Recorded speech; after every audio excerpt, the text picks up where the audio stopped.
Bueno, les deseo una buena conferencia y espero que vamos a poder trabajar bien juntos, a la distancia, pero bien comunicados desde los corazones.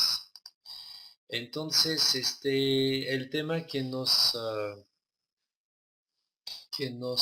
atrae hoy en ese escenario es la responsabilidad social universitaria.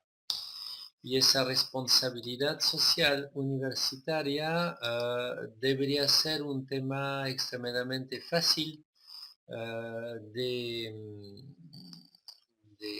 trabajar juntos, pero desgraciadamente no es así.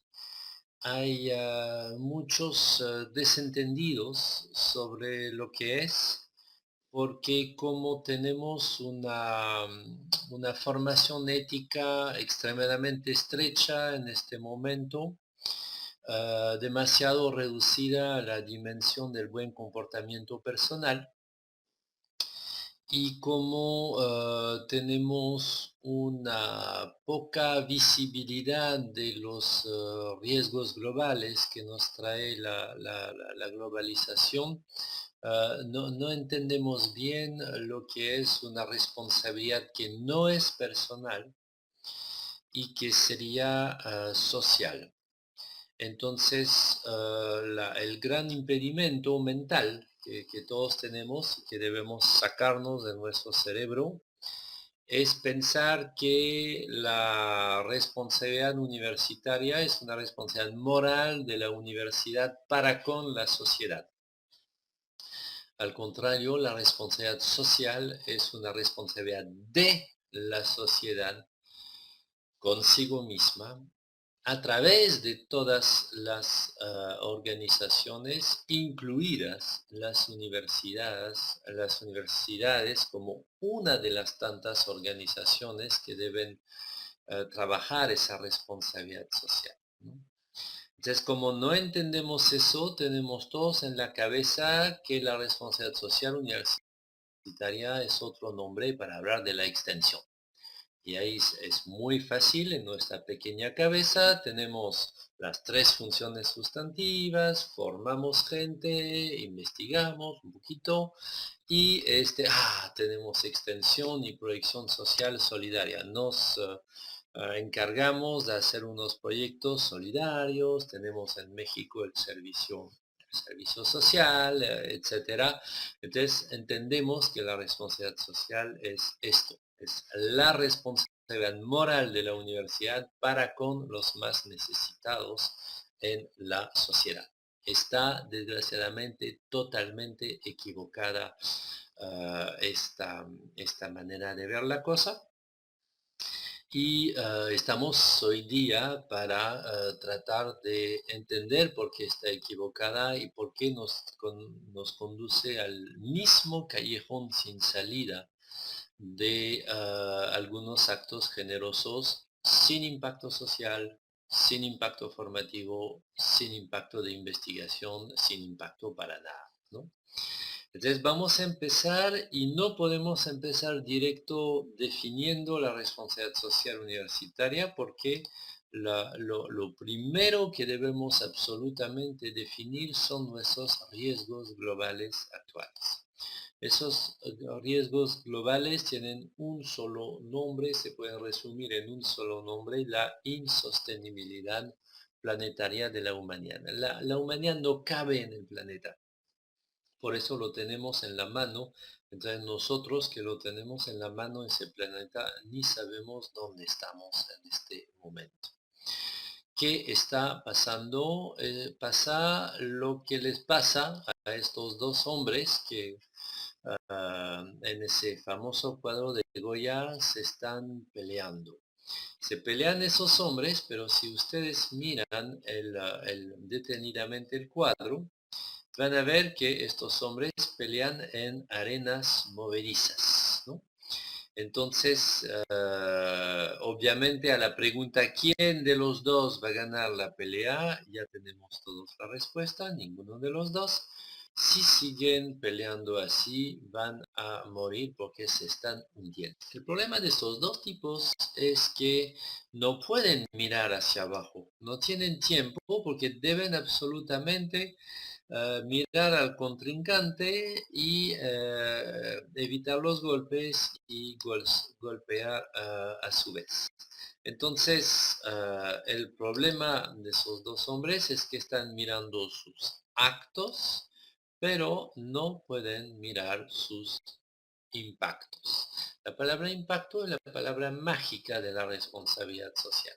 La responsabilidad social no es responsabilidad por nuestros actos, que para eso la moral y la ley bastan para decirnos lo que debemos hacer, es una responsabilidad por nuestros impactos. No lo que hacemos, miren esos dos tipos, lo que hacen es pelear.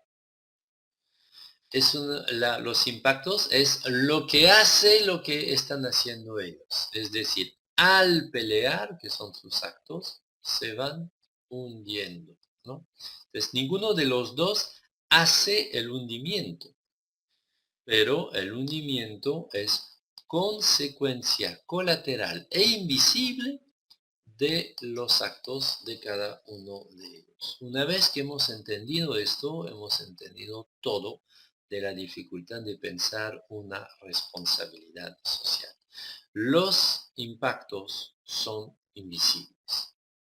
Ustedes en este momento, en esta sala, estoy absolutamente seguro que son unas muy buenas personas que quieren tratar a sus prójimos y a sus lejanos muy bien, que están a favor de los derechos humanos, que están en contra del trabajo infantil, que rehúsan terminantemente la esclavitud, etcétera, etcétera. Pero les puedo garantizar que ustedes en este momento, al igual que yo en este momento, están financiando la tortura, están financiando los atropellos a los derechos humanos, están financiando el trabajo infantil y están financiando la esclavitud.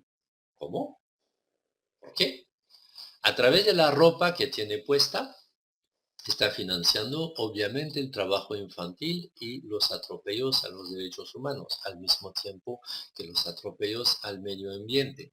Si tienen un celular en el bolsillo, cosa que estoy seguro que sí, están financiando sin duda la esclavitud. Si tienen una computadora en su casa y en el trabajo, están financiando la esclavitud, el trabajo forzoso, el atropello al medio ambiente, etcétera, etcétera.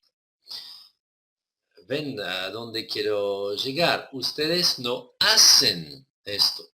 Ustedes, como yo, vamos a la tienda inocentemente, hacemos un acto perfectamente legal, que es de comprar cosas. Pero esa compra de cosas, si remontamos la cadena de valor de esos productos y servicios, vamos a encontrarnos en algún lugar de esa cadena de valor, desgraciadamente, casi siempre con atropellos a los derechos humanos, atropellos a la naturaleza, etcétera, etcétera. Entonces, nuestros impactos son negativos y son invisibles. Lo único visible son nuestros actos, pero esos actos son de una visibilidad cegadora, como en este caso de esos dos tipos. Al fijarse por los actos, no pueden mirar sus impactos. Cualquier parecido con la situación económica mundial no es casual, estamos todos en este cuadro de Goya. Entonces, ¿de qué nos sentimos responsables en la sociedad? De muy pocas cosas, porque en una avalancha ningún copo de nieve se siente responsable, ¿no? Como dice el poeta Jerzy Lec. Entonces, ustedes y yo financiamos, empujamos todos los días el cambio climático con los carros que usamos, los aviones que tomamos, etcétera, etcétera, pero yo soy copo de nieve, no soy responsable de la avalancha del cambio climático, ¿no? Si yo me pongo a no utilizar nunca un vehículo con petróleo, esto no va a cambiar nada sobre el cambio climático, lo que demuestra bien que soy un copo de nieve yo no soy la avalancha y que si no lo hago o como otros lo hacen, pues el efecto sistémico va a ser el mismo. Entonces, no es mi culpa, no es mi responsabilidad. Lo que acabo de formular como mi disculpa personal, cada uno de ustedes lo puede formular como su propia disculpa personal. El cambio climático sigue, es la avalancha, pero cada uno de nosotros, como copo de nieve, no nos sentimos responsables. Y segundo problema de nuestro sentir una irresponsabilidad frente a los problemas globales de la sociedad. El hombre sabe a menudo lo que hace. Voy a la tienda a comprar mi linda camisa. Nunca sabe qué hace lo que él hace. No sé de dónde viene esa camisa, quién lo ha hecho, quién ha echado pesticidas, con qué tipo de peligro en los campos de algodón donde se cosechó el algodón para hacer mi camisa. No tengo la más mínima idea y ¿saben qué? En general no me interesa. Entonces, en la avalancha no me siento responsable y como no sé lo que hace lo que yo estoy haciendo, como no conozco mis impactos, pues no es mi culpa. Se acabó el problema de la responsabilidad social. Pero no se acabaron los problemas. Desgraciadamente, fíjense, por ejemplo, el problema de la distribución de los ingresos mundiales por percentil de la población. Acá tenemos los 5 percentiles de quintiles, perdón, 5 quintiles de población mundiales, ¿no? Entonces hay tantas personas en 1, 2, 3, 4 y 5. Y los ingresos están de color celeste. Pueden ver que los ingresos tienden a concentrarse en el quintil más rico y tienden a concentrarse en el 1% más rico del quintil más rico. Hace 20 años esta curva tenía esta forma, tenía una forma de copa de champán, ¿no? Se llamaba la copa de champán de la desigualdad del PNUD. Hoy día, desgraciadamente, se nos fue la copa de champán porque hoy día 7 de cada 10 personas vive en un país donde la desigualdad económica es mayor que hace 30 años. Eso es una insostenibilidad que no es medioambiental, es una insostenibilidad socioeconómica, es una injusticia. También a nivel ambiental tenemos una pérdida de la biodiversidad mundial, ¿no? Tomando como año referencia 1970, fíjense en esa curva que demuestra que estamos perdiendo cada vez más especies. 39 de especies terrestres hemos perdido, 39 de especies marinas, 76% de especies acuáticas terrestres hemos perdido en 40 años, ¿no? Y eso se hace en silencio completo. Ustedes y yo compramos lo que compramos, producimos lo que producimos, nos transportamos en lo que nos transportamos y todo eso paulatinamente, sistémicamente, invisiblemente contribuye en ese enorme déficit. Me van a decir, hay unos más responsables que otros. Sí, claro, pero eso no disculpa a nadie de, no una culpabilidad, pero una corresponsabilidad genérica entre todos los seres humanos, ¿no? Y obviamente eso es la responsabilidad social. Entonces, si nos fijamos por la huella ecológica de la humanidad, ¿no? Que se calcula en cantidades de planetas Tierra que se necesitarían si todo el mundo viviera como yo. Entonces, en este caso, esa es la huella ecológica de toda la humanidad, calculada hasta el año 2010. Ahí ven la que más o menos los docentes, las autoridades, los administrativos de la universidad han nacido en una época en que todavía éramos sostenibles, porque no nos pasábamos del uno, que es un planeta Tierra, tenemos solo un planeta Tierra, entonces no podemos pasarnos de esa línea, ¿no? Pero nuestros alumnos, ellos han nacido, son los millennials, ¿no? Y han nacido en una época en que efectivamente la humanidad ah, es una humanidad insostenible porque toda la humanidad utiliza más de un planeta y medio hoy en día. De ahí dos soluciones. O nos ponemos responsables colectivamente para hacer una transición ecológica de la economía mundial hacia una economía sostenible y volvemos a utilizar en toda nuestra producción y consumo un solo planeta y no ese planeta coma 5 porque no lo tenemos ese coma 5. O bien decimos, oh, no es tan grave, yo soy copo de nieve, yo he aprendido que se tiene que trabajar así, entonces yo voy a seguir enseñando exactamente lo mismo, ¿no? Un business as usual, el mismo trabajo de siempre, el mismo trabajo universitario de siempre. ¿Saben qué? Muy complicado todo eso, entonces seguimos igual. Y no hay ninguna razón, si seguimos igual, para que no lleguemos al año 2050, ya que la población humana va a aumentar en un consumo por año de más de 2 planetas, lo que obviamente tendrá repercusiones sistémicas extremadamente graves, de las cuales van a sufrir primero los pobres. Y hablando de pobres, hablando de personas en situación de fragilidad, fíjense cómo la esclavitud ha vuelto. La esclavitud que habíamos a duras penas tratando de erradicar del planeta Tierra desde el siglo XVIII, el nacimiento de los derechos humanos, las revoluciones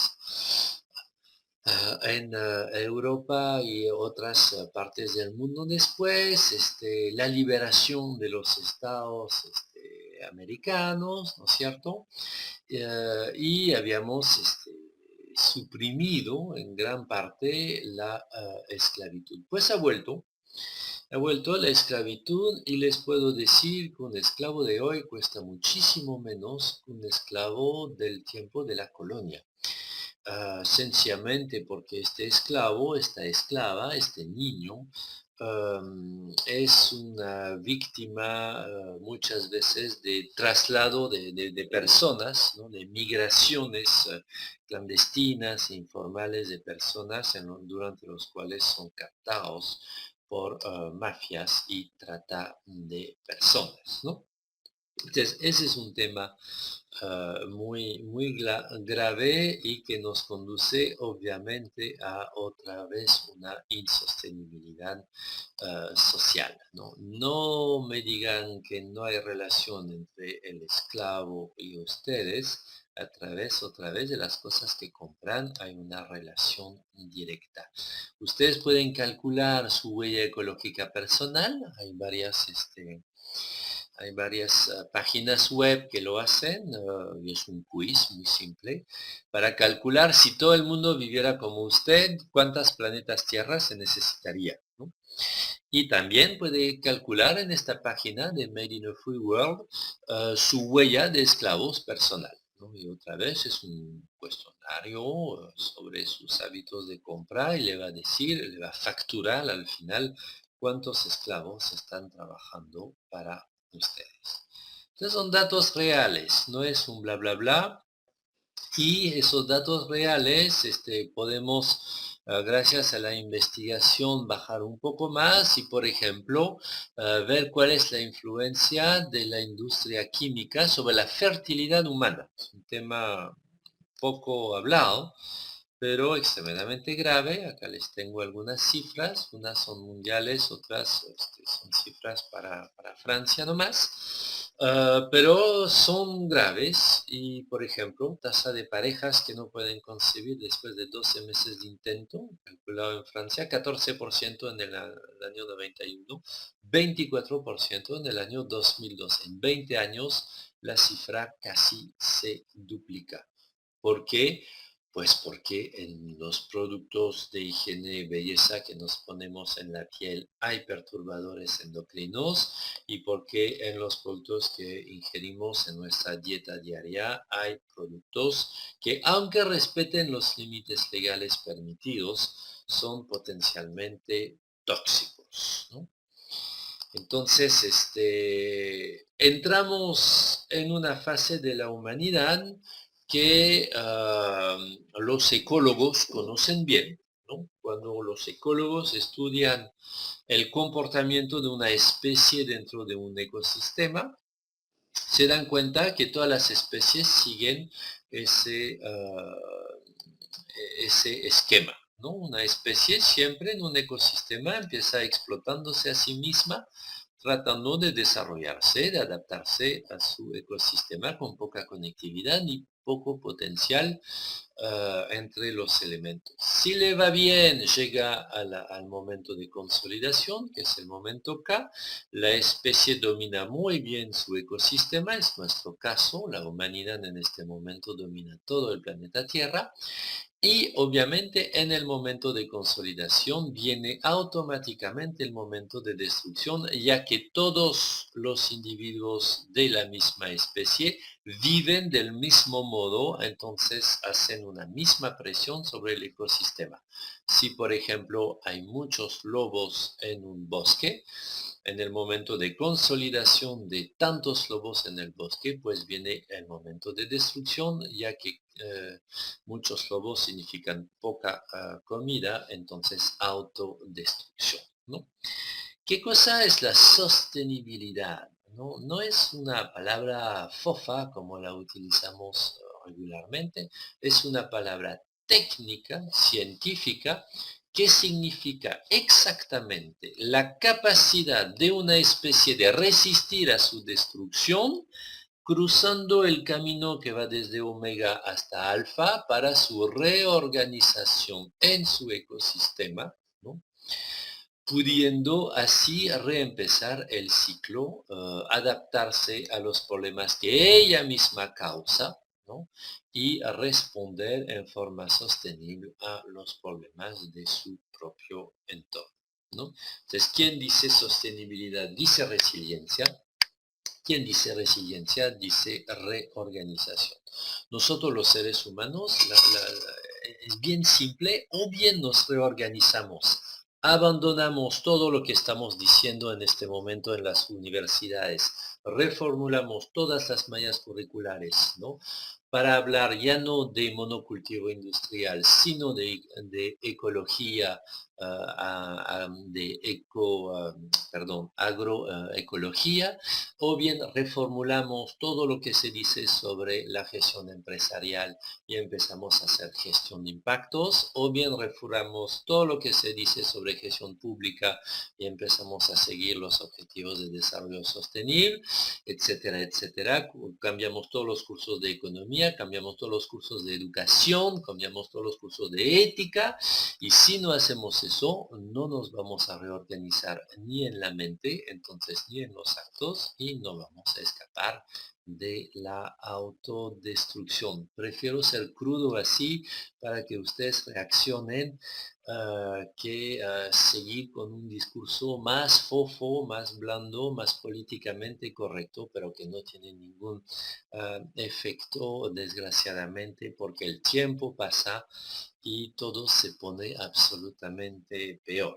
Pueden constatar que en sus vecinos del norte, ustedes están muy cerca de ese vecino del norte, acaban de elegir un presidente absolutamente ciego a todo lo que estoy diciendo, entonces que nos pone otra piedra en el zapato para seguir con la irresponsabilidad nuestra, ¿no?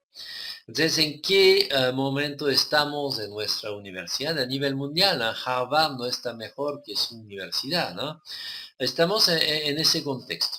tratando de jugar un partido de fútbol en una cancha imposible, ¿no? Entonces, formamos excelentes profesionales, por lo menos tratamos, que juegan muy bien fútbol, formamos unos Messi, unos Cristiano Ronaldo, unos Chicharito, pero que siempre van a jugar mal, incluso cuando juegan bien, porque en esa cancha equivocada, que es la cancha de nuestro desarrollo insostenible, pues cualquier Messi, cualquier Cristiano Ronaldo va a pasar su tiempo buscando la pelota en el agua en lugar de meter los goles.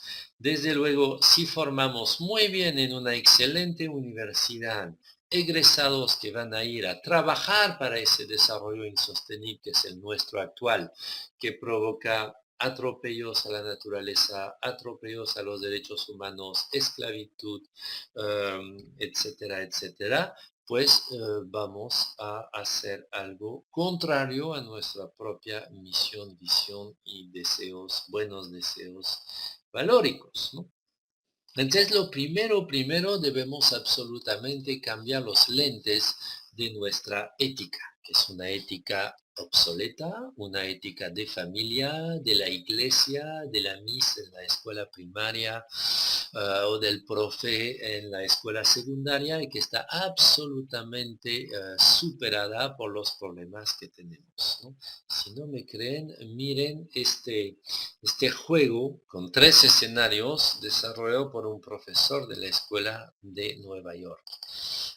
En esos 3 escenarios, cada vez Jack roba la bicicleta de Jill, pero lo hace de 3 modos diferentes. Primer escenario, Jack roba la bicicleta de Jill.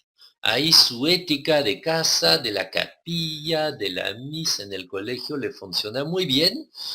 Jack está mal, Jack es culpable, tiene que devolverle la bicicleta al pobre Jill. Jill es víctima de lo que Jack hace. Pero miren el segundo y tercer escenario. En el segundo, Jack y Jill viven en continentes diferentes y la desaparición de la bicicleta de Jill es consecuencia terminal de una serie causal desencadenada por el pedido de Jack en una tienda de bicicletas de segunda. Ahí, ¿Jack es culpable o no es culpable? Es difícil de saber eso, ¿no? ¿Es responsable, es corresponsable? Para nada, un poquito. Ya ven que su ética que viene de la capilla y que viene de la misa ya no les sirve. Tercer escenario. Jack vivía varios siglos antes que Jill y ha consumido junto con muchos otros materias primas esenciales para fabricar bicicletas, impidiendo así que Jill adquiera uno. ¿Jack es culpable o no? ¿Es corresponsable? No te pases, François, varios siglos antes y con muchos otros. No puede ser responsable. Sin embargo, cuando miramos en esos 3 escenarios, hay un atropello a los derechos, hay una fechoría, hay una imposibilidad de Jill, hay una ventaja de Jack frente a Jill, entonces hay un problema ético, sino que este problema, uno, lo conozco muy bien y soy absolutamente consciente de que se debe resolver, el problema 2 y el problema 3, que son problemas de cadena de valores en el comercio internacional y el problema de sostenibilidad de la actividad económica, estos no los considero todavía como formando parte de mi ética. Me han enseñado muy bien a cuidar los intereses de mi prójimo, que yo veo cara a cara. No me han enseñado a cuidar los intereses de mi lejano, que nunca me voy a encontrar con él porque vive en continentes diferentes o vivirá varios siglos después que yo. Entonces, si se dan cuenta, lo primero que debemos hacer es cambiar nuestra concepción obsoleta de la ética, que es de una sola dimensión, la dimensión de la virtud personal, que debe ser cruzada con la dimensión de la justicia pública en toda la sociedad, desde luego todas las cadenas de valores, de suministros, de proveedores, y con la ética global de la sostenibilidad, siendo nosotros la generación humana a cargo de que la próxima generación viva dignamente en un planeta donde se pueda ser humano en forma digna. Si no cuidamos esas tres dimensiones a la vez, la verdad que nuestra pobre ética chiquitita es una ética inmoral, es una ética antiética, es una contradicción a término. Si nos libramos a la solidaridad para con el otro sin trabajar las estructuras de injusticia de nuestro Estado y sin trabajar la insostenibilidad de nuestra economía, nuestra virtud personal no es virtud. En realidad es una vergüenza ética, es que no estamos haciendo lo que deberíamos hacer. Pretendiendo ser morales, ayudando a nuestro prójimo, en realidad somos inmorales.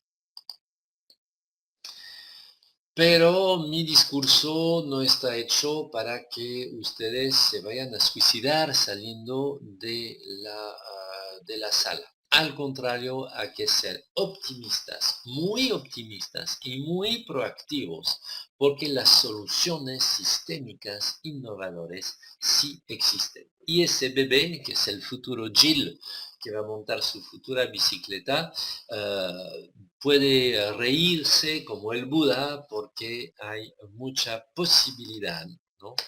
de trabajar muy bien. La primera posibilidad es obviamente cambiar hacia una economía ecológica que ya no utilice tanto los stocks de minerales y de petróleo del planeta Tierra, sino los flujos del planeta Tierra, que son flujos solares, flujos eólicos, flujos de la biomasa. Plantamos un árbol, cortamos ese árbol, plantamos otro árbol, entonces eso es un flujo de la vida en el planeta. Si utilizamos más flujos y menos stocks, obviamente no agotamos los stocks, entonces no le quitamos a Jill la posibilidad de hacer su bicicleta dentro de 3 siglos, porque utilizamos los flujos de hoy. Cuando utilizamos la energía solar, utilizamos el sol de hoy. No le quitamos nada al Jill de mañana para utilizar él también su flujo solar cuando le va a tocar a él. Entonces, primero, una economía de transición energética hacia las energías renovables. Segundo, una economía circular y no lineal. En este momento sacamos de los stocks de la tierra, extraemos en forma violenta y estúpida, transformamos para hacer productos que vendemos, que consumimos y que botamos al bote de basura. Es una economía lineal insostenible. Debemos pasar en una economía circular donde todo lo que ya se ha extraído se recircularice para disminuir al máximo las extracciones a fin de circularizar la economía. Es muy fácil de decir, es muy difícil de organizar porque todas las empresas, con los gobiernos locales, con los clientes, los consumidores, con las universidades, deben trabajar juntos para circularizar la economía, pero conocemos y sabemos que esta economía circular es la única que nos permitirá tener un siglo XXII. Debemos abandonar la economía basada en la venta y venta y venta y venta y obsolescencia de todos los productos lo más pronto posible para vender y vender y vender más y trabajar una economía de la funcionalidad donde se alquila al cliente final no el producto, sino la función del producto. Entonces, cuando una empresa alquila la función, pero sigue siendo dueña del producto, ella empieza por fin a tener interés no en vender, sino en preservar el producto que ella está alquilando para que funcione muy bien, dure mucho tiempo, sea mantenido cada año para que siga funcionando, sea fácilmente reciclable las piezas después de terminar su vida, que pueda incluirse en un círculo económico. Entonces, en lugar de vender y vender y vender, ella alquila, alquila y alquila, maximizando el uso del producto y ya no la venta obsoleta del producto. Eso se llama economía de funcionalidad. En 2 clics en Internet tendrán toda la información. También el comercio justo en lugar de monopolios. Nuestros países latinoamericanos son campeones mundiales en comercio justo, pero esas cadenas de comercio justo son muy pequeñas. Siempre es un comercio justo de sur hacia el norte, entonces es más Europa que vende esos productos y hay mucho por hacer para organizar un comercio justo sur-sur. ¿Dónde están las universidades que se preocupan por eso?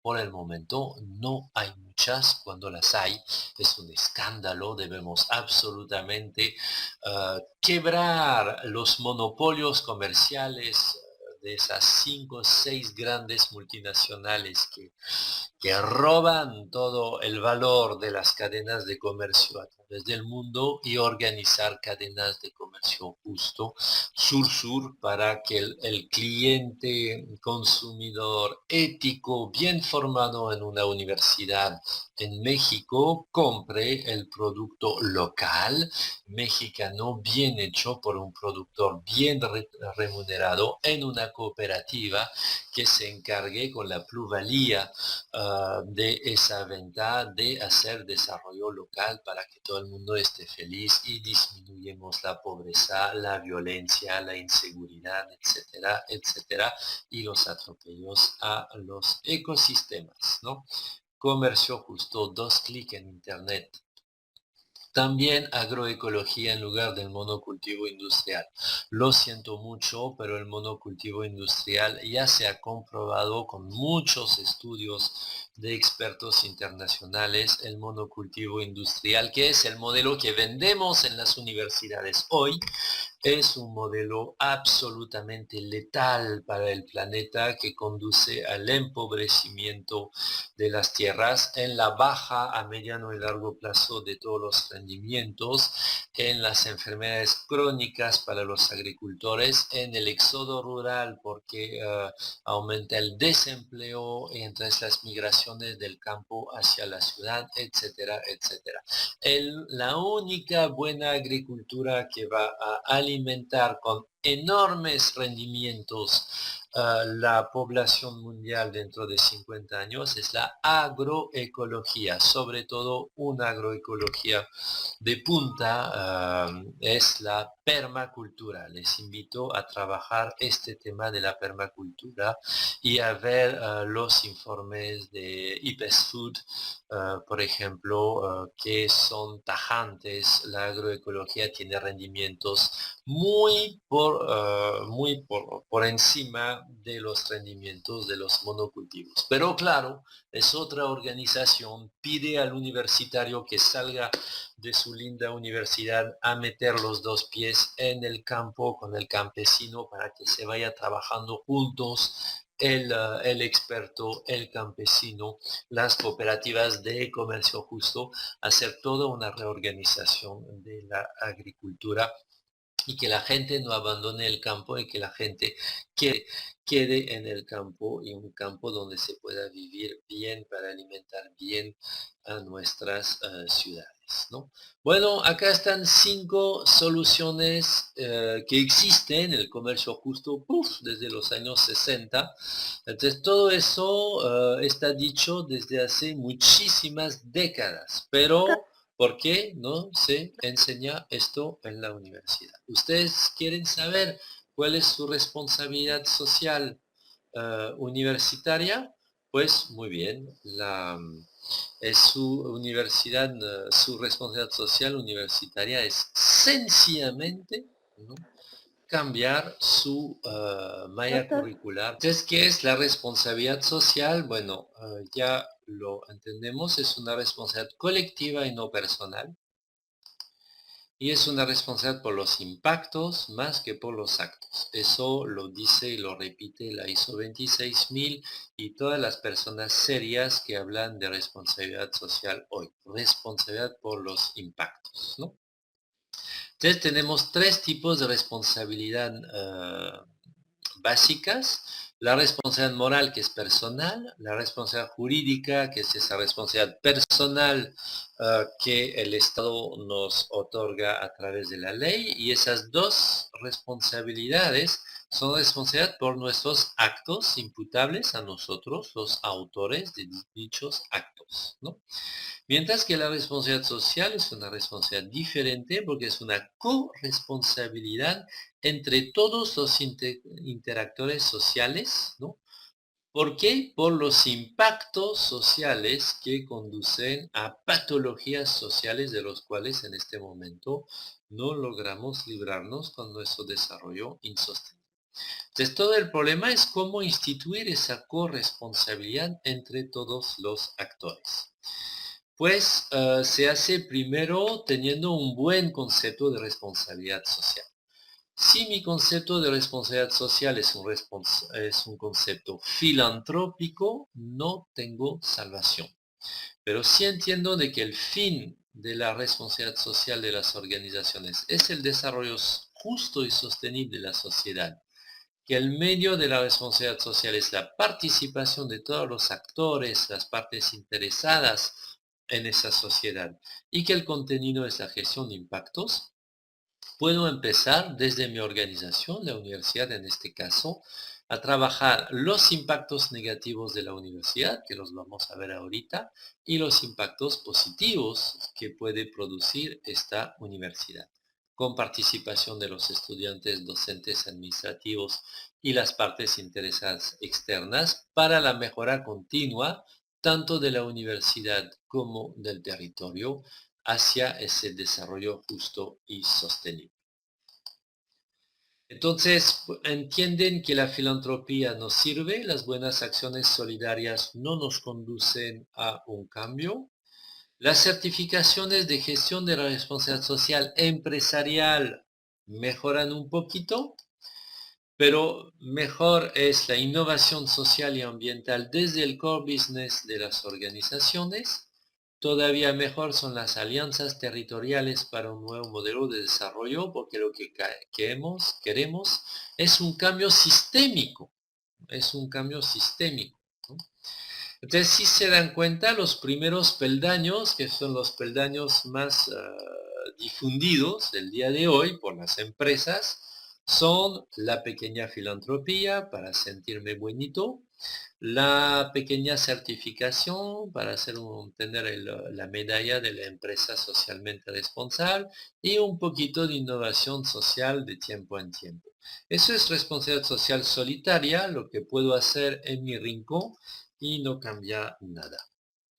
Pero las tres últimas, y es ahí donde la innovación social es bisagra, me conducen a una responsabilidad social territorial, es decir, son muchos actores que se van asociando, que se van aliando en el territorio para cambiar el modelo de desarrollo. Eso sí tiene impactos y puede lograr un cambio sistémico, ¿no? Entonces, ¿cómo empezar la responsabilidad social en una organización? Es muy simple, 4 preguntas. ¿Cuáles son nuestros impactos negativos? Es el autodiagnóstico. ¿Qué debemos hacer para suprimirlos? ¿Con quién debemos asociarnos para lograrlo? ¿Y qué innovación social vamos a crear con esto, ¿no? Ojo, tienen que empezar por la primera pregunta. Empezar por la cuarta le va a retrotraer a la pequeña filantropía, la proyección social, qué lindo, los alumnos van a pintar la casita del pobre, y no es esto. Es primero el autodiagnóstico, el trabajo difícil. ¿Cuáles son esos impactos negativos en la universidad? Y ahí vamos a empezar un trabajo de mitigación, de mejora continua y de asociación en redes de corresponsabilidad social, y eso por fin va a tener un impacto positivo, ¿no? Entonces, en el triángulo de la responsabilidad social vemos que hay personas que deben tener ética, pero la ética en 3 dimensiones. hay una gestión que debe sacar provechos de esta organización. La responsabilidad social debe ser un provecho para la organización, por supuesto, y hay el desarrollo que debe pensar en el planeta. Eso significa ética aplicada a los riesgos sistémicos, buen gobierno institucional y creación de valor social y ambiental. Eso significa responsabilidad por los impactos, ¿no? Buenas prácticas de gestión interna y externa, alianzas e innovación social. Eso es complicado. De ahí un manual de primeros pasos que hemos editado en McGraw-Hill, México, justamente en el año 2009 y que contiene muchos instrumentos de autodiagnóstico que yo les invito a utilizar porque es bien importante, ¿no? Entonces, vamos a trabajar en los últimos minutos este tema. Primero, viendo bien la diferencia con la extensión. El modelo tradicional de la extensión universitaria, del compromiso social basado en la extensión, es profundamente ineficiente por dos razones sistémicas. Primero, porque las funciones sustantivas están separadas de la administración. Entonces siempre se habla de las tres funciones, pero nunca se habla de lo que hace el rector, de lo que hacen los vicerrectores, de lo que hacen los administrativos, de lo que las compras que se hacen en la universidad, de cómo se trata al personal, de cómo se eligen o no a las autoridades, de cómo se eligen buenos proveedores o no en la universidad. Entonces es muy fácil de hacer un bla bla bla de extensión solidaria sin que practiquemos ni cambiemos ninguna rutina dentro de la universidad, ¿no? El segundo problema de la extensión es que es marginal frente a la formación e investigación. Siempre es el pariente pobre de la universidad, recibe la menos plata posible. Entonces ayudamos un poquito en proyectos de desarrollo, pero no hacemos un link entre la extensión y la investigación o entre la extensión y la formación o muy poco. Entonces, obviamente, todo eso hace que, pues, tenemos incoherencias institucionales porque pregonamos la bondad acá, pero nos administramos como cualquier otra organización en forma insostenible aquí. Y debilidad social de las iniciativas porque las buenas intenciones acá en la extensión no están respaldadas por una buena gestión, una buena investigación y una buena formación. Entonces es muy poco lo que se logra hacer.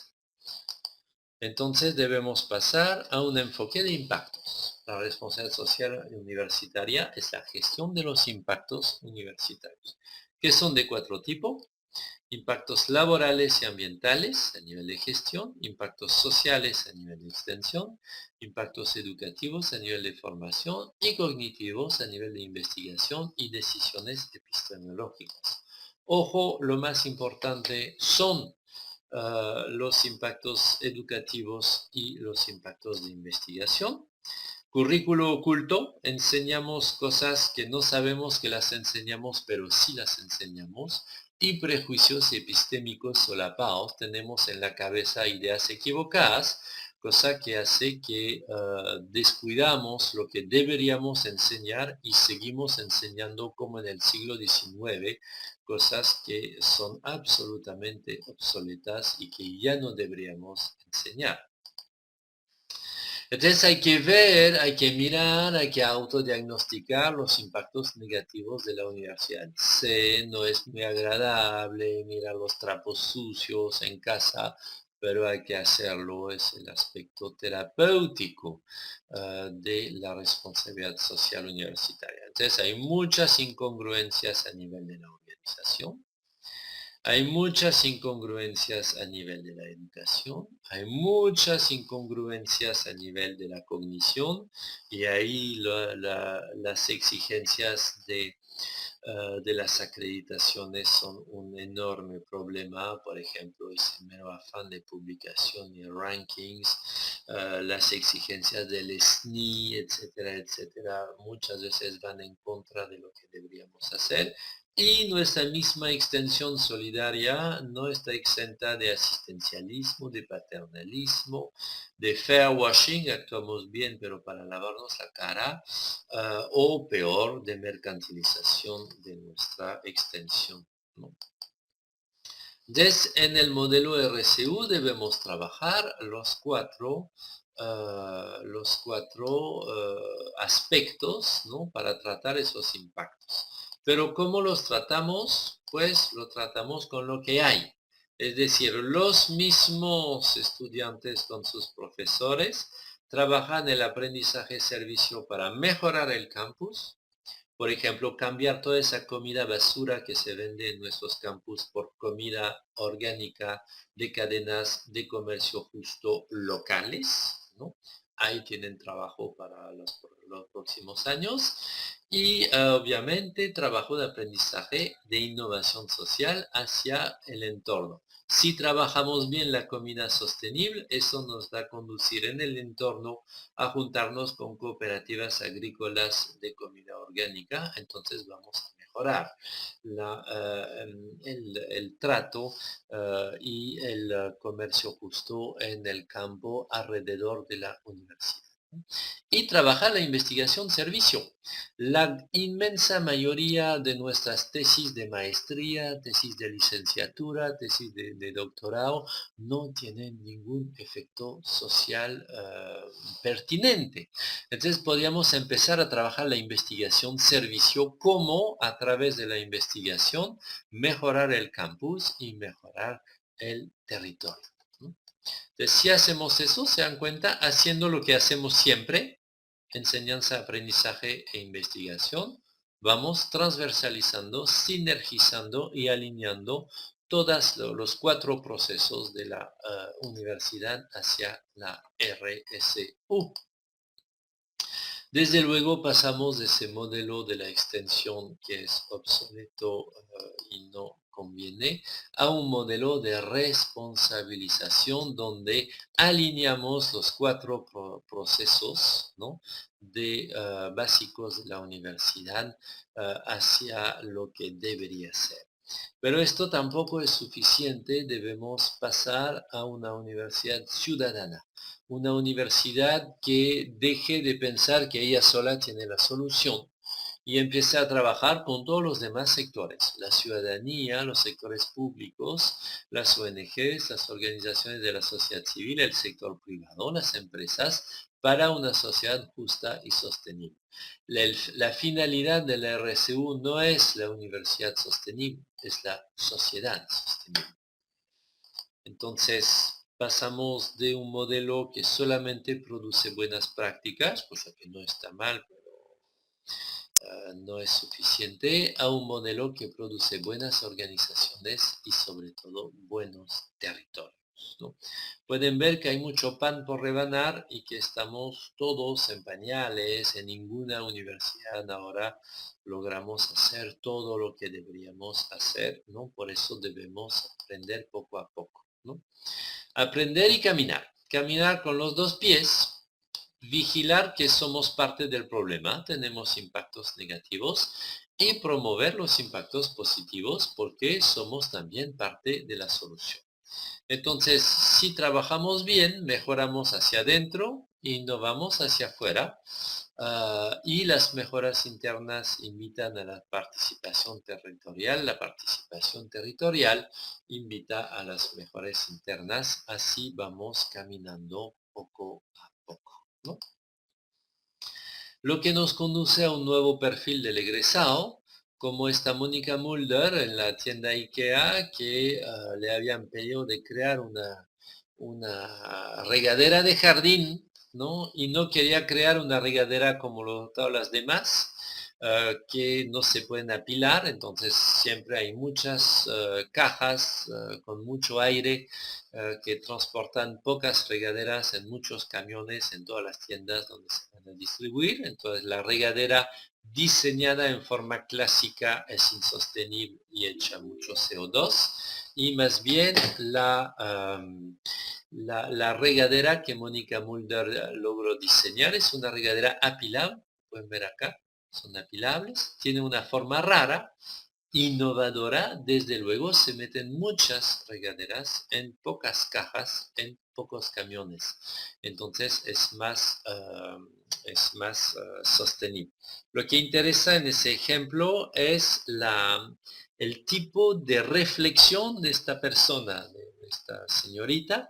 Ella, antes de concebir la regadera, ¿no?, siendo ella diseñadora, piensa en los impactos negativos de su futura regadera todavía no concebida. He aquí el perfil del egresado. Un egresado que desde su propia pericia profesional, en este caso el diseño industrial, ¿no?, logra pensar en los impactos negativos de su propio quehacer profesional para evitar que los impactos negativos ganen y empezar un trabajo creativo, ético de impactos positivos, ¿no? Entonces, la competencia central que les propongo para sus egresados socialmente responsables es un egresado que sepa reconocer, analizar, medir y mejorar los impactos sociales y ambientales que se desprenden de su vida cotidiana, porque es un ciudadano, y de su quehacer profesional, en forma colaborativa y creativa, manteniéndose alerta acerca de las innovaciones que pueden significar una mejora social y ambiental, con plena confianza de que sí se puede cambiar las cosas. Es muy importante trabajar esa confianza. Y hay un solo método. El estudiante desde el primer día de clase tiene que ser un investigador, tiene que hacer innovación social y ambiental desde el campus, ¿no? Y tiene que promover lo que hay que promover: economía circular, agroecología, economía de funcionalidad, comercio justo, buenas cadenas de valor, etcétera, etcétera. Cosas concretas, compartir el auto para llegar a la universidad, o bien usar bicicleta, etcétera, etcétera. Todo lo que todos deberíamos hacer en este nuevo mundo que necesita un cambio drástico en nuestros hábitos. Y obviamente autoridades elegidas en forma democrática, participación de todos, porque no podemos pregonar la democracia si no se trabaja dentro de la universidad. Entonces debemos también cuidar que nuestra proyección social, nuestro servicio social, no sea un servicio asistencialista, paternalista. Eso es lo que un maestro maya Tojola Vale decía a un grupo de investigadores que quieran aprender su idioma. Oh, ¿quieren aprender nuestro idioma? Jamás alguien nos dijo alguna cosa semejante. Todo el mundo nos quiere enseñar, nadie quiere aprender de nosotros. Ustedes sí quieren aprender de nosotros, qué bueno, podemos enseñarles, ¿no? Entonces, es bien importante no concebir más la extensión como la corazonada buena hacia los pobres, ¿no?, y trabajar la extensión en términos de encuentro de saberes. Los pobres no son tan pobres y nosotros que nos pretendemos los ricos no somos tan ricos, ¿no? Todos podemos aprender de todos y en ese aprendizaje mutuo creamos comunidades, ¿no?, que trabajan hacia la innovación, ¿no? Entonces hay que democratizar el saber, se puede. He aquí, por ejemplo, el ejemplo del Barefoot College, que en la India enseña a mujeres analfabetas de todo el mundo, enseña ingeniería solar para que esas mujeres alfabetas vuelvan a su pueblo y pongan luz y hornos solares, etcétera, cocinas solares en su pueblo, entonces resuelvan los problemas de su pueblo. Son mujeres analfabetas que se vuelven emprendedores, innovadores dentro de su mismo pueblo. Entonces sí se puede enseñar algo diferente. También se puede resolver los problemas energéticos en forma diferente. Esa es una eólica, pero es un árbol eólico donde cada hoja del árbol, es un árbol de plástico, gira sobre sí misma, produce un poquito de electricidad, que haya o no viento. Esa es la característica de esa eólica. Funciona con el más mínimo viento para dar electricidad. ¿A qué? A la casita de al lado, ¿no? Entonces, si cada casa tuviera una eólica así, lograríamos, sobre todo en las zonas desprovistas de electricidad, y hay un montón en México, a pesar de tener, por ejemplo, en su región todo el sol que uno quiere tener, muy pocas veces se trabaja la energía solar en los pequeños pueblos que no tienen luz, ¿no? Y entonces que están fuera de Internet, fuera de las redes globales, fuera de muchas posibilidades de producir y consumir en forma más sana, ¿no? Entonces, todo es posible con tal que sepamos hacerlo y sepamos hacerlo bien. Eso también se da si sabemos reconocer lo que los antiguos habitantes de nuestro continente sí habían logrado hacer. Como yo vivo en Perú, les doy ese ejemplo peruano. Los antiguos peruanos lograron regalar al mundo algo fantástico, un resultado de sus investigaciones. 3.000 tipos de papas diferentes. 3.000 tipos de papas diferentes que fueron esenciales para liberar a Europa, mi tierra, del hambre, ¿no? Lo hicieron siendo biólogos moleculares, siendo investigadores, analfabetas, pero grandes investigadores. Entonces, ¿por qué nunca lo reconocemos su capacidad de ser investigadores a esas personas? Y lo hicieron con tres virtudes, fíjense.